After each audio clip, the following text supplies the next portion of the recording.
você deseja gabaritar a prova de física do Enem, então vem comigo porque aqui tem muito conteúdo para você que quer passar no vestibular.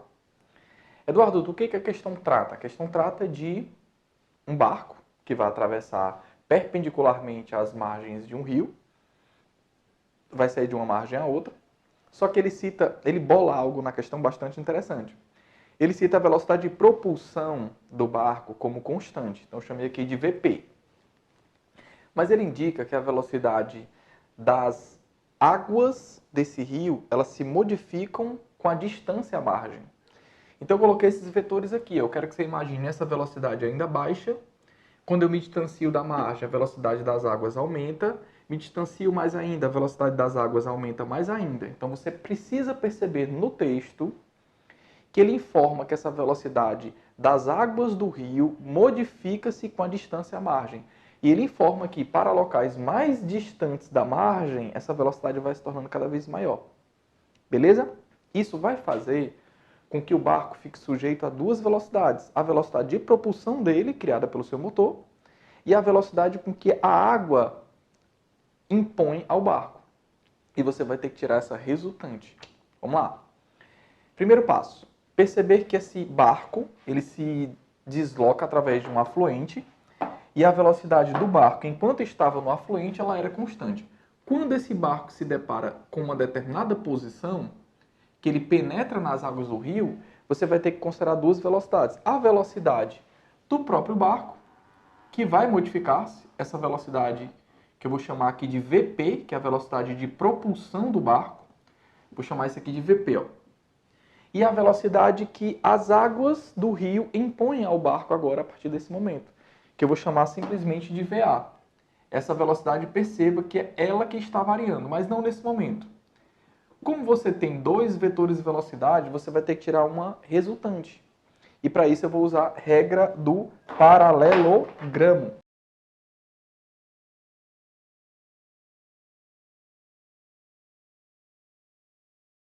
Olha o que eu fiz aqui. Eu tracei uma linha pontilhada paralela a um dos vetores. Outra linha pontilhada, ó, paralela a outro vetor. Onde as linhas pontilhadas se cruzam, eu traço o vetor resultante. A gente chama isso de regra do paralelogramo, você já aprendeu isso comigo. Essa nova direção que está em vermelho é a velocidade do barco nesse momento. É a velocidade resultante. Então eu vou chamá-la de VB. Velocidade do barco naquela nova posição. E eu vou ficar fazendo isso sucessivamente até você perceber uma modificação na trajetória do barco, criando uma trajetória curvilínea. Vamos lá. Quando o barco se encontra um pouco mais à frente, a velocidade de propulsão do barco ela ainda é constante. Então, a velocidade VP ela mantém módulo, direção e sentido. Então, ela continua esse valor de velocidade aqui, ó. Continua sendo o mesmo VP de anterior. Essa velocidade de propulsão do barco ela não se altera. Mas a velocidade das águas que arrastam o barco lateralmente, elas se alteram. Então você vai perceber que essa velocidade aqui, ó, ela agora é maior. A velocidade das águas, ela agora é maior. Então, eu tenho agora uma outra velocidade a ser considerada. Velocidade VA mantém-se na mesma direção, no mesmo sentido, só que agora ela tem um valor diferente, um módulo diferente. E você vai ter que tirar a resultante desses dois vetores.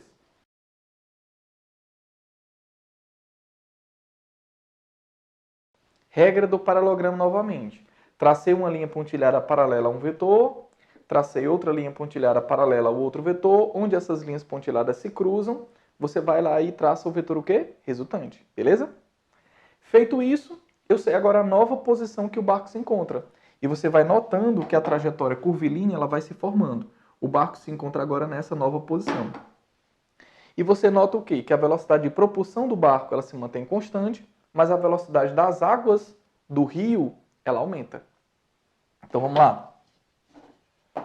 Essa velocidade será a velocidade de propulsão do barco. Ela ainda é a mesma, vou chamá-la de VP. Mas a velocidade das águas do rio não, ela agora é maior. Essa velocidade das águas do rio, ela aumentou. Eu tenho agora um novo vetor velocidade. Velocidade das águas mantém o módulo, mantém a direção, mantém um sentido, mas agora tem módulo diferente. tirando a resultante disso.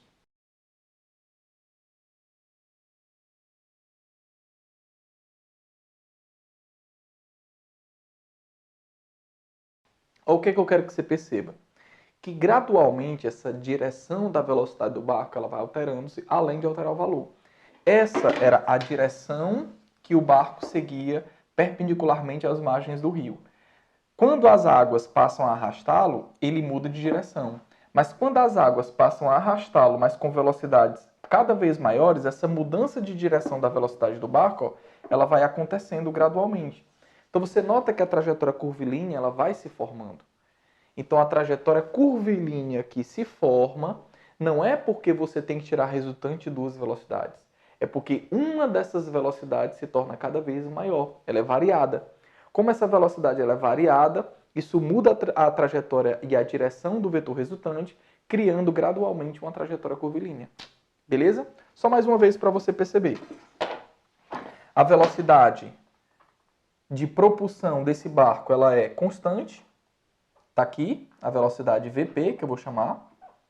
Essa velocidade Vp é constante, mas a outra é variada. E é a outra que faz você perceber, devido ao fato dela variar, que a trajetória curvilínea ela se forma. Então aqui você tem a velocidade das águas. Ó. E eu vou colocar dessa vez o vetor bem maior. Velocidade das águas. Essa velocidade, por ser variada, ela cria uma trajetória curvilínea.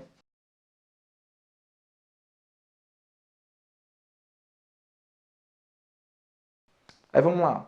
Essa trajetória ela é parabólica. Por que ela é parabólica? Porque se você notar, um dos vetores de velocidade se mantém constante, enquanto a outra se mantém o quê? Variada. É o fato de um ser constante e o outro ser variado que cria uma resultante mudando de direção constantemente. E essa mudança de direção cria uma trajetória parabólica. Beleza?